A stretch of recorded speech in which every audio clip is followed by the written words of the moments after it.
Desde los principios de su desarrollo, la especie humana se encontró con distintas manifestaciones de la actividad microbiana. Los primates antecesores del hombre se vieron obligados, al igual que el resto de las especies, a soportar pasivamente las enfermedades de origen microbiano. A pesar de que éstas diezmaron notablemente las primeras poblaciones, tuvieron a largo plazo el efecto beneficioso de seleccionar los grupos de homínidos ancestrales con mayor resistencia a ellas. Es muy probable, por ejemplo, que enfermedades microbianas, hoy tan usuales como la gripe, hayan sido originalmente azotes violentos de nuestros antecesores. Así, nosotros seríamos descendientes relativamente tolerantes a tales enfermedades, fruto de la prolongada y continua interacción coevolutiva de nuestros antepasados con sus microorganismos patógenos. Este mecanismo, muy lento, penoso y costoso de la selección natural, hoy afortunadamente superado por los medios tecnológicos y culturales, constituyó la única defensa de la especie humana a través de los millones de años de su evolución biológica primitiva.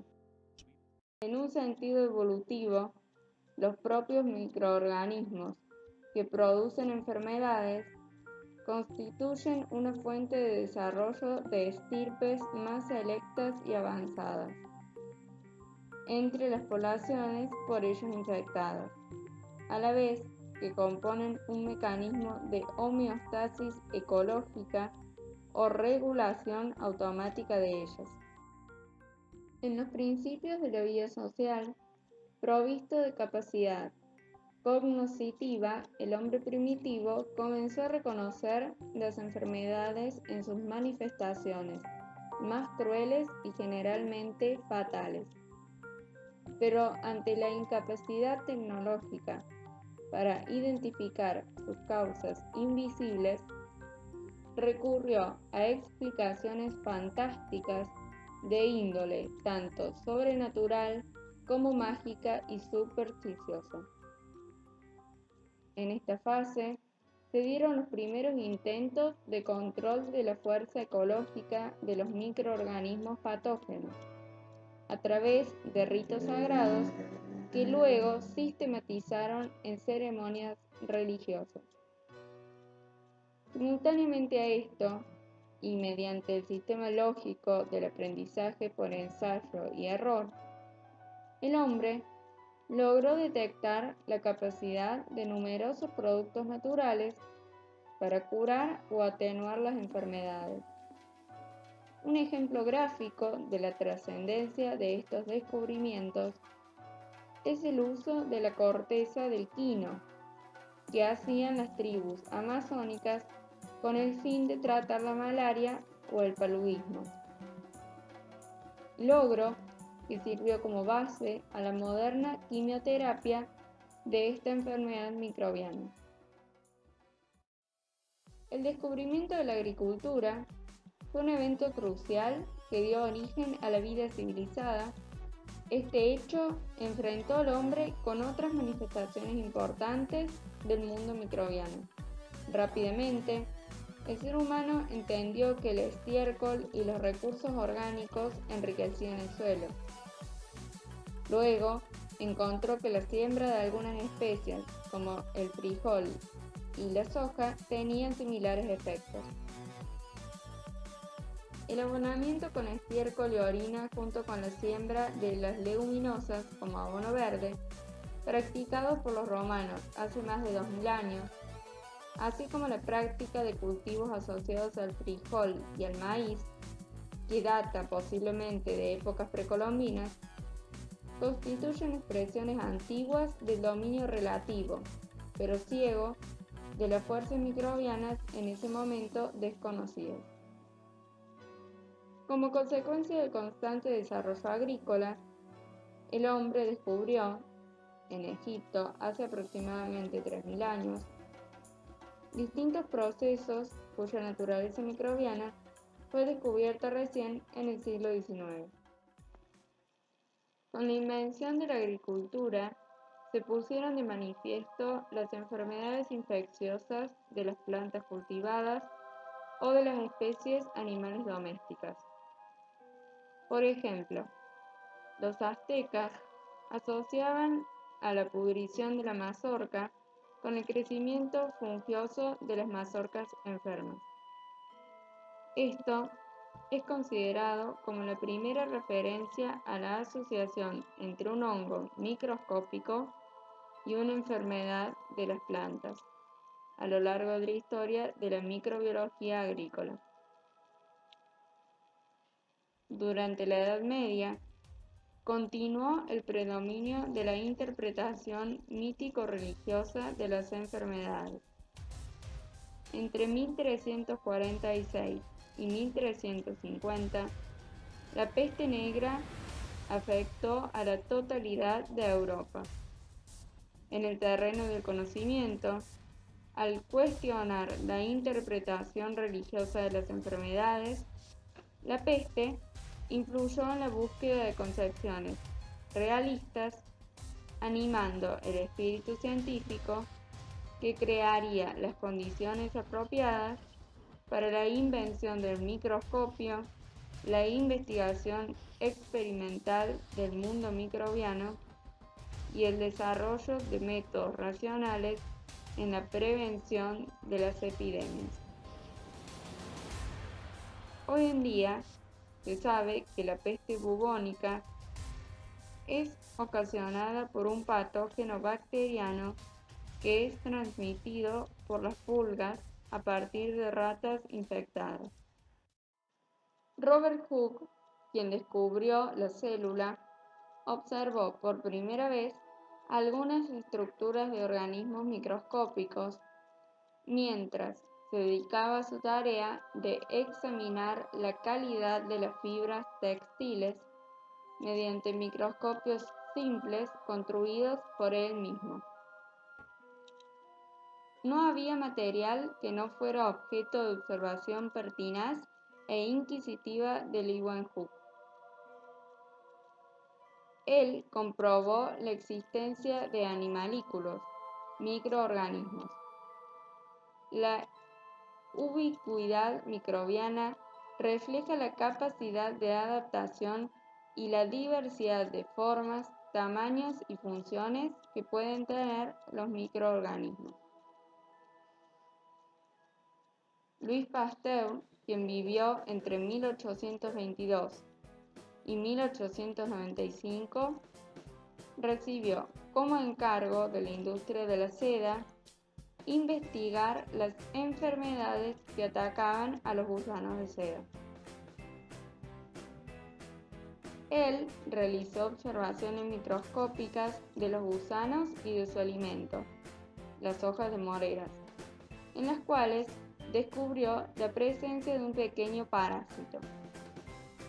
Recomendó entonces destruir a todos los gusanos y moreras y recomenzar la cría con individuos que estuvieran sanos. Así se resolvió el problema, pero además, mediante estas observaciones, Pasteur logró explicar 3 procesos ecológicos hasta entonces considerados misteriosos o sobrenaturales. Ellos son fermentación, putrefacción y enfermedad infecciosa. Los primeros 2 resultaron ser consecuencia de la actividad microbiana sobre residuos orgánicos inanimados. La enfermedad infecciosa apareció como fruto de microorganismos parásitos. Los 3 procesos se mostraban ajenos a las presuntas fuerzas divinas o demoníacas en las que se creía hasta entonces. Pasteur propuso que si una enfermedad podía ser producida por organismos invisibles para el ojo humano, estos podían dispersarse a través de alimentos, objetos cotidianos, tos, estornudos o el contacto entre personas. Esto dio origen a la explicación de contagio, lo que impulsó el cuidado de la higiene en los centros hospitalarios. Por supuesto que la aclaración científica de los fenómenos microbianos no fue obra solo de Pasteur, corresponde a todo un esfuerzo social que venía acumulándose desde la antigüedad. El éxito de la teoría de los gérmenes de Louis Pasteur despertó el interés por las bacterias en otros científicos. Ferdinand Julius Kohn, un botánico alemán, se dedicó al estudio y clasificación de las bacterias, por lo que se lo considera el fundador de la bacteriología. Un contemporáneo a Pasteur, Robert Koch, pudo probar que para que un microorganismo pueda ser agente causal de una enfermedad, deben cumplirse los siguientes puntos. El microbio debe encontrarse siempre en el organismo que padece la enfermedad y no debe estar presente en individuos sanos.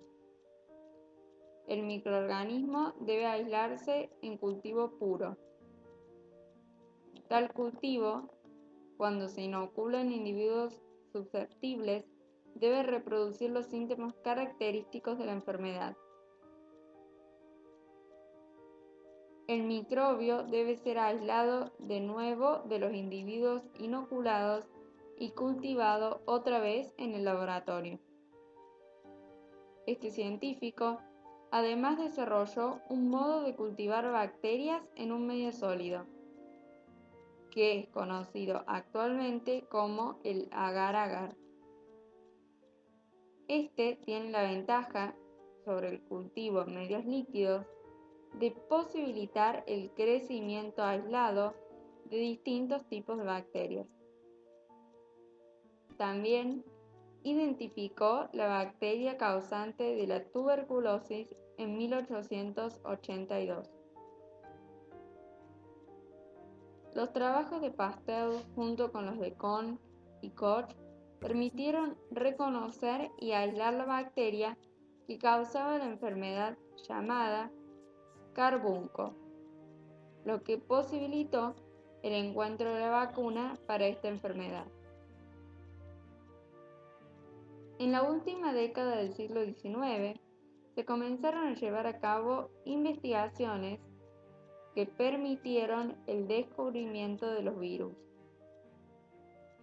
En 1895, el científico holandés Martinus Beijerinck nombró virus filtrable al causante de la enfermedad mosaico de tabaco. Este hecho se considera el inicio de la virología. La palabra virus significa veneno. A partir de 1938, cuando se descubrió y comenzó a aplicarse en antibióticos la penicilina, las más terribles enfermedades se convirtieron en problemas que, detectados a tiempo, tenían solución. En la década de 1980, ante su éxito, las compañías farmacéuticas orientaron sus inversiones hacia el SIDA, el cáncer y la menopausia. Sin embargo, esta arma poderosa de la medicina para eliminar a las bacterias desató un efecto inesperado. Los antibióticos pasaron a ser una fuerza evolutiva que eliminó a los microbios más sensibles, lo que a su vez beneficiaba la supervivencia de aquellos genéticamente dotados para resistir su efecto. Esto sucede por un proceso evolutivo. Cuando se trata a una colonia de bacterias con un antibiótico, la mayoría de ellas muere. Sin embargo, una bacteria puede tener una mutación que le confiera resistencia a ese antibiótico. Esta se reproducirá dando origen a una nueva colonia en la que todos los integrantes serán idénticos al original, por lo que serán resistentes a esta droga. En la última década, muchos antibióticos dejaron de tener el efecto terapéutico para el cual fueron creados. Esto dificulta la cura de los infectados y hasta puede causarles la muerte. En el continente africano, donde la malaria es una de las principales causas de muerte, tener el factor recesivo para la anemia falciforme resulta una ventaja. Las personas que son portadoras de ese factor tienen mayores posibilidades que otras de sobrevivir a la malaria y de transmitir el alelo recesivo a sus descendientes. Es decir, que son seleccionados naturalmente por tener un rasgo que resulta ventajoso en las condiciones características de ese ambiente. Por lo tanto, una característica considerada desventajosa en casi todo el planeta aporta una ventaja adaptativa en África. Actualmente, se conoce un gran número de virus que causan enfermedades infecciosas y su modo de acción, y se han desarrollado, y siguen haciéndolo, numerosos antibióticos y vacunas para el tratamiento y prevención de numerosas enfermedades infecciosas.